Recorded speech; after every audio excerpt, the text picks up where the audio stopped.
Don't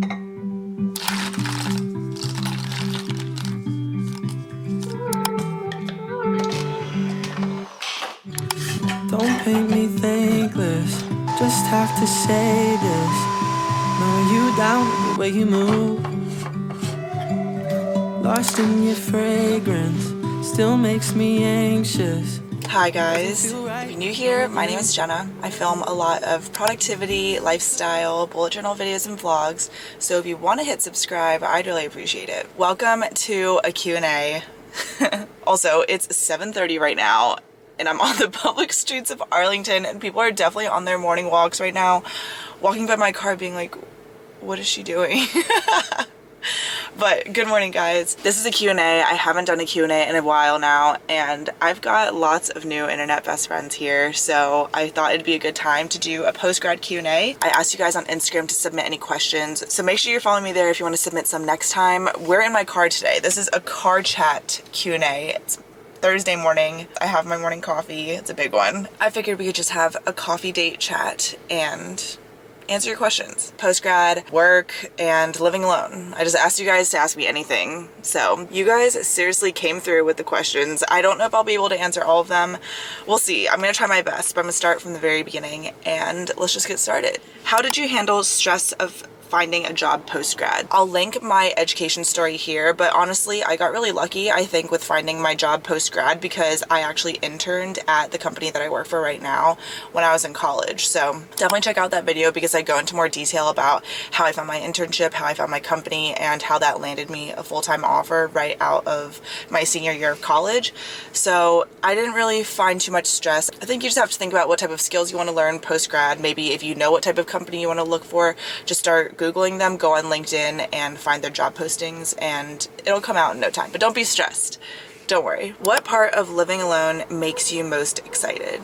So if you guys don't know, I just started living alone and this is actually my second full week living at my new apartment full time. And I think what I'm most excited for is to really just have my own freedom and have like complete control over my living, because when you have roommates you have to be mindful of common spaces. You have to clean up after yourself because somebody, or you just have to clean up after yourself because your roommate might want to use the thing that you just used, or I don't know, stuff like that. So I think I'm just most excited to have the most like control and freedom more than anything to live however I want to, because it's only me that's in charge of it. So I think that's what I'm most excited for, just the freedom. Where do you get your art/decor inspo? Georgia. Wait, also, Georgia is my friend from high school and she asked me this question. Kiva, also from high school, has a YouTube channel and she just has the most amazing interior design skills. Oh my god, everything she makes is just, everything she designs is just so nice. But I would also just always go on Pinterest and Instagram and search the hashtags like industrial apartment, minimal, sometimes Scandinavian, and neutral. That's what I would do. I just go on Pinterest and Instagram and try my best to find the things that I like. It's my first time working from home alone in my apartment. Any suggestions on how to not get bored/unproductive? Thanks. I know I probably said this last time, but if you guys don't listen to like lo-fi or steady beats or chill hip-hop beats, I don't know how to call it. You can't define it as anything other than good vibes. And classical music for me as background music doesn't really, it helps me be productive when I like really need to get serious about something. But if I'm just working throughout the day, I mean, that's 8 to 9 hours. That's not very fun to be working that long. So you want some type of music that won't distract you, but will just put you in a good mood. And that's what lo-fi is. So I definitely search lo-fi playlists on YouTube to stay productive and just stay in a good mood. But when you're bored, honestly, when I get bored at work, I ping or message my work friends who are also like working the same job as me. And I'm like, what are you doing? What are you up to? And then either they tell me what they're doing and I can learn about the projects that they're working on, or I just scroll on my phone for 5 minutes and then get back to work. Honestly, that's just the reality of it. Of course you scroll on your phone when you're bored. Okay, where would you want to be in 5 years?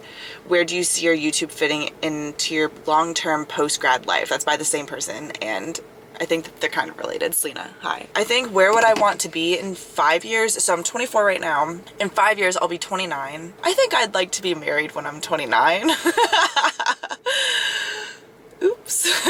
Hopefully hopefully I am married and I've bought a house by now if I'm 29 and I'm settling in and enjoying that part of my life. I feel like when I'm 29, I will hopefully just be starting that portion of my life with a partner, a house, and I hope I have a dog by then. I really want a Shih Tzu puppy, but I already have one right now, Timmy, and he's doing really well, for those of you that were curious. But yeah, that's hopefully where I will be in 5 years. In terms of my YouTube, where I see my YouTube going post-grad, I love to bring value to you guys and to bring you along my life post-grad. So that's not just my work, but also just what happens to me, a normal person, after college. And there's just so much of life to experience. So I hope that in 5 years and long term, my channel can just become a big documentation of all of my life experiences, and hopefully through my life experiences I can bring value to you and make you happy too, and make you feel less alone, because that's why I watch YouTube, to feel less alone and to feel like I have friends online. So I hope that's just what I continue to do. I want to remain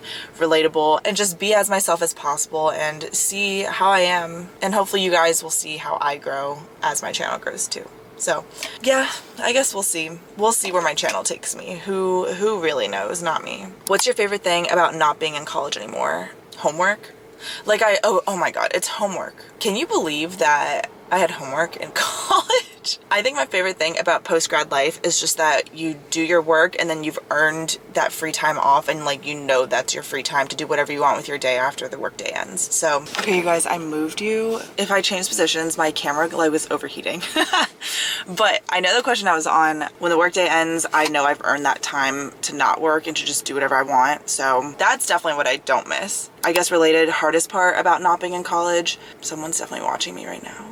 I think the hardest part about not being in college is just not being around all my friends so closely. It's definitely hard because people move after college. That's just a part of life and that's just a given. But I don't know, I like loved being so close to all of my friends and to be able to walk. I mean, I lived in my sorority house when I was in college, you guys. I was in the Alpha Chi Omega sorority, and I lived in the sorority house my junior year, and it was just so much fun living with like 40 friends. That's, I don't know, that sounds crazy, but I really loved it. I felt like I always had a friend near me at all times, and I never felt alone in that sense. And not that I like don't like being alone. I really do like being alone, but I really loved being close to all of my friends. That's the hardest part about not being in college. You kind of have to put in more effort to see the people that you want to see, and it's not a bad thing. It's just a little harder. What is one thing you love, one thing you hate about post-grad life? I love the freedom and independence and like feeling like I'm an adult and people take me seriously. And then one thing I hate is just paying bills. That will always suck, paying my bills.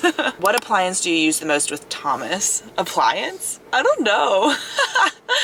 Thomas is my boyfriend, if you guys didn't know. I know you guys know Thomas, but what's one thing we use the most? I feel like we use the air fryer the most. Oh my god, Vivian, my friend who got me the air fryer, I think we use that the most if I were to use an appliance with him. I'm thinking like kitchen appliances. I would say the air fryer. How do you store your winter/summer clothing when it's the opposite season? I fold it up and I put it in a box, and then I just shove it in my closet and don't touch it for 6 months. How do you keep your area clean?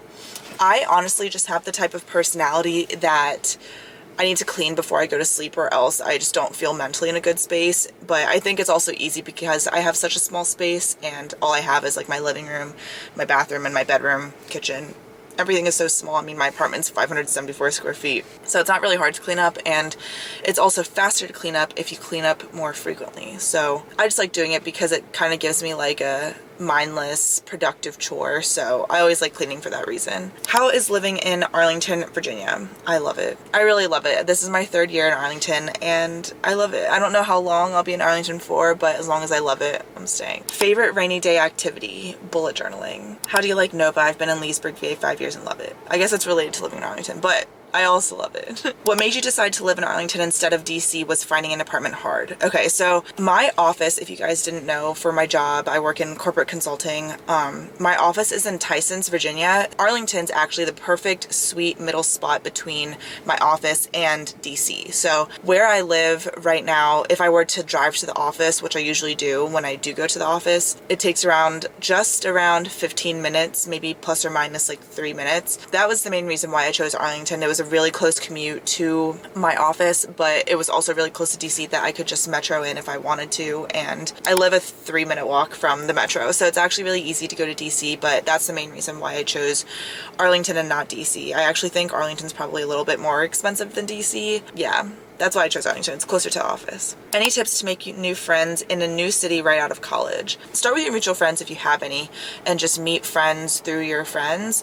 But I think if you're moving to a new city because of work, is just try to make friends and try to find your true friends in work, because I know that you can definitely find work friends at work. All of my close friends from work are actually my friends and not just friends because of work. So hopefully you have people around your age that also work at your company, and try to make friends that way. What factors did you consider, or what should someone consider before accepting a job?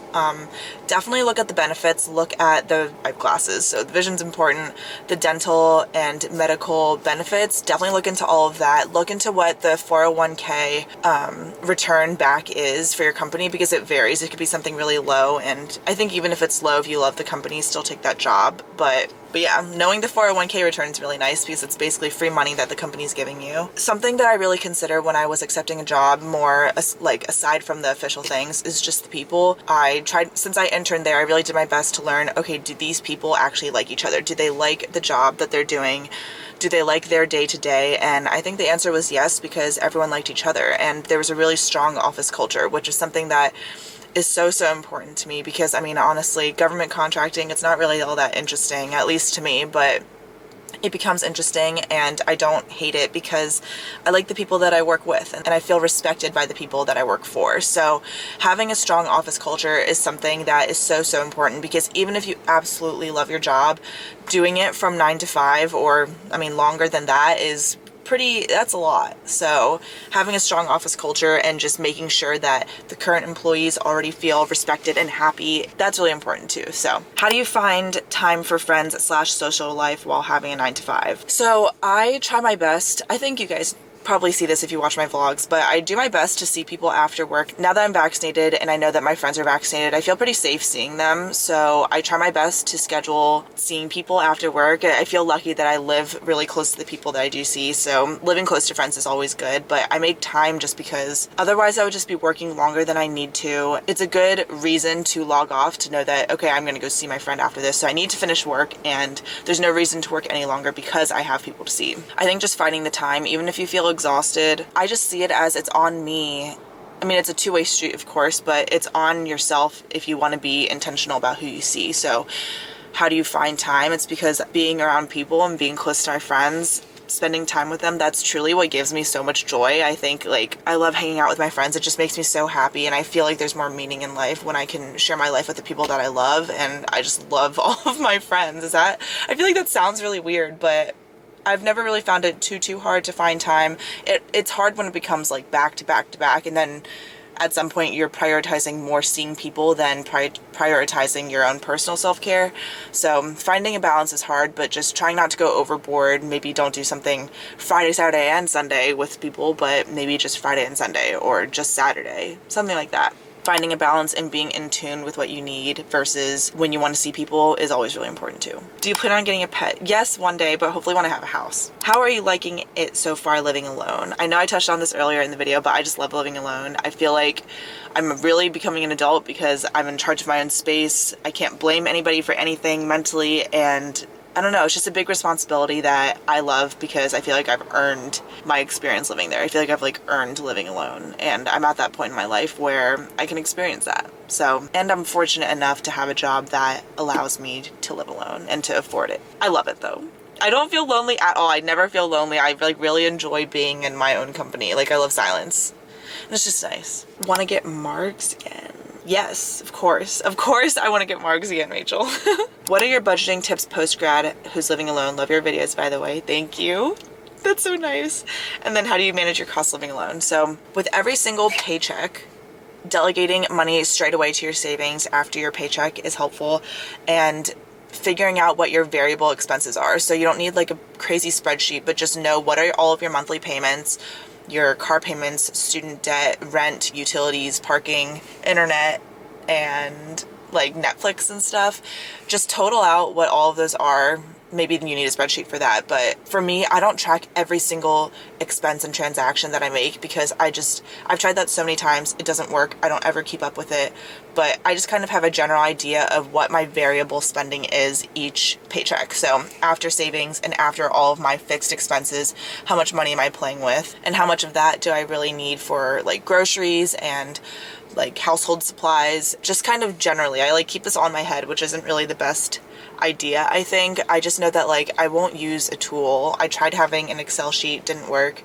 I know that there's like Mint and stuff, but I didn't really like that either. I don't know. I just don't really like budgeting tools. I don't think it's realistic for me personally. I just never use them, and yeah, I just never keep up with them because they're too tedious. So I think just having a general idea and definitely like almost like lowballing your fun expenses, it kind of gives you an idea of how much money you're able to spend that month and how much, and like if that amount is reasonable or not. Just I guess like asking yourself those questions and having a general idea, not being like completely clueless of your monthly earnings and income. Do you feel fulfilled in your post-grad job?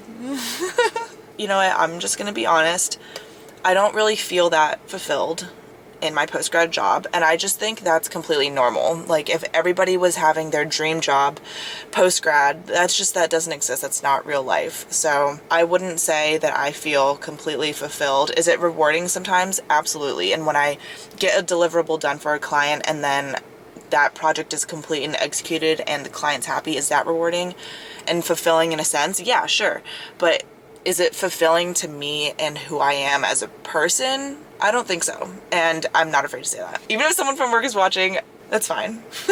Do you get to know your neighbors and interact or stay more to yourself living alone? I've definitely like passed by my neighbors, but I guess they're all guys and I don't need more guy friends. I have all the guy friends that I need. Okay, you guys, last time I'm moving this, I'm actually almost done with questions. Yeah, I just have enough guy friends. Like I have all of the guy friends that I need, and my neighbors, they're really nice. But I'm not gonna like hang out with them or anything. It's too soon to ask, but do you feel lonely without roommates? No, I really don't, because if I ever felt lonely, which I never have still living here, but if I ever felt lonely, then I would just have somebody over. And my boyfriend comes over like every weekend, so I never feel lonely in that sense. Maybe if I was alone like 7 days of the week, that would be a little weird, but luckily I have friends that live close to me that can just come over whenever. And if I feel lonely, then I'll just go out and see somebody. Like I'll leave my place and go hang out with friends. But no, I've never felt lonely because I've just always enjoyed my alone time. So I feel like that's also just in my personality though.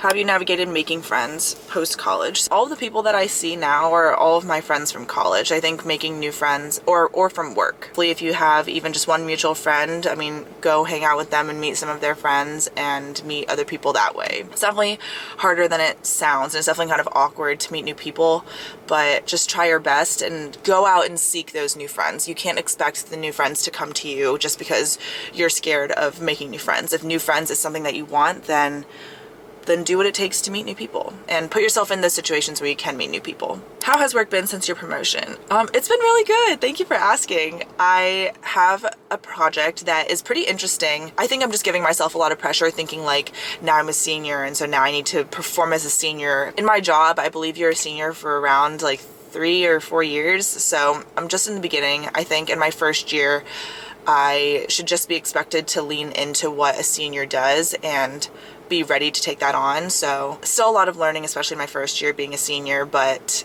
I'm excited and I feel really good. Work has been good. Thank you for asking. When is a good time to ask for your raise post-grad? I think if you've been at your job for 12 months, that's like the most reasonable, I think, like typical time to ask for a raise. But if you've done something amazing for your job that nobody else in your start class, if you have one, or nobody else in your team has performed that way, then that's a good time to ask for a raise or a bonus or some sort of compensation for the fact that you outperformed in that term. I would say 12 months, or if there's something crazy that happened and you outperformed. Does the rent and bills exceed 30% of your monthly earnings? No, and I don't believe it should. Did you have have anxiety regarding your financial situation before deciding to move out? Yes, I did. I was just nervous, and I mean, it definitely happened. I think it was just me having to experience it to learn about it. But when I first moved out, I definitely was spending a lot just because I was really excited to be like living in an apartment, working a job. Like my paychecks felt so much larger than my jobs in college. It definitely does make me anxious sometimes, but knowing that I'm putting a fixed amount of money into my savings, and I know I have my 401k that's like doing its work, as long as I put in a certain amount of money into my savings, I don't feel like I'm being like irresponsible with my money and my spending. Okay, last 2 questions. Where would you suggest getting a couch, and can we be friends? Of course we can be friends. We already are friends. I love the one that I got, you guys. I have a referral code. I think you can get like $50 off, but that couch, you guys, is so good. And just, I would probably trust any couches from that company, Castlery. The one that I got was pretty expensive just because it was a sectional, but they have a Memorial Day deal that I did, so I'm sure that they will have something really good for Black Friday. I think they even have a sale going on right now, but Castlery I think is really reliable. Even though you can't go and sit on it yourself, just look at the reviews, and I mean, if it has phenomenal reviews, which mine did, then oh my god. Okay, I gotta go. Hold on. Okay, guys, I had to move my car because I think I saw a cop giving out tickets, and I was like, the parking started like 15 minutes ago. Why did this Q&A just like go crazy? But anyways, almost done. And just wherever you look, just look at the reviews. Like, I think a couch is such a good investment, especially if you're living in a home or you know you want to keep that couch for more than 5 years. I would say save up for a good couch as opposed to wasting money on a cheaper couch, because even a cheap couch, you guys, is like still around $700 probably. I think that's like the cheapest I really saw a couch. So in terms of more affordable couches though, Living Spaces I think is pretty popular. I really would not recommend an IKEA couch. I've actually just never heard any good things ever about any of the IKEA couches, so I don't think I would recommend those. The ones that I've had, didn't love them. I just think that for a couch, if it's cheap, you will feel it. So Castlery I would definitely recommend, and just look at the reviews. Wherever you look, just look at the reviews, go by that, because those are people that have already spent the money on that couch anyways. Last question, how do you manage to get things done, especially YouTube stuff, before you start work? So a lot of times what gets me to actually do things for YouTube before work is just knowing that I cannot do it from 9 to 5 or 8 to 6 or whatever. So the only YouTube stuff that I could do during work is during my lunch break, and usually that's just creating the description box for you guys. I think what gets me through doing stuff for YouTube before work is just knowing that's my only time. I'm not really good at doing YouTube stuff after work. I kind of just take after work time for me, and I take before work time for YouTube. So a lot of times that means I'm getting up really early to edit my videos before work, because I actually have a job and a salary that I'm making that's not paying me to do YouTube. And I think just knowing how happy YouTube makes me and how happy you guys are when I stick to my upload schedule, that's what really drives me and keeps me going. I don't know. I'm definitely really tired because I have to wake up early, but I managed to do it because I think the discipline in me and my personality just goes a long way, and it's in situations like this. I would just be so unhappy not uploading a video because of being tired or something, because doing YouTube is what I truly love. It's truly such a big passion of mine, and if I could not perform or act on my passion because of my corporate job, I would just be so upset, and I feel like I would not be in a good place if my job was taking over something that I really loved. I mean, take that with a grain of salt. There's definitely weeks where my job does have to take over, and I try my best to just still upload something, even if it's like 10 minutes long, for you guys. So I think just knowing that it's a passion, and that no matter what in your life, you should pursue your passions, and you should not let your job get in the way of pursuing your passions. I think that's what keeps me going. It's you guys and just all of those facts. Okay, well, that's it for all of the questions. I'm actually really proud of myself for answering every single question, because there's a lot, you guys. Thank you guys so much for submitting your questions, and I gotta go back home now to go to work, but I really had fun, and I hope you guys enjoyed this car coffee chat date. Not Starbucks, but we're drinking coffee in the car together, so that's enough of a coffee date. Also, sorry for the chaos in this video. Kind of crazy. Make sure you're subscribed if you're not already. I post new videos every Monday, Wednesday, and Friday. I love you guys so much. Thank you so much for watching. I'll see you guys in my next video, but until then, miss you already. Maybe there's parts of you that I'll never know. I get impatient.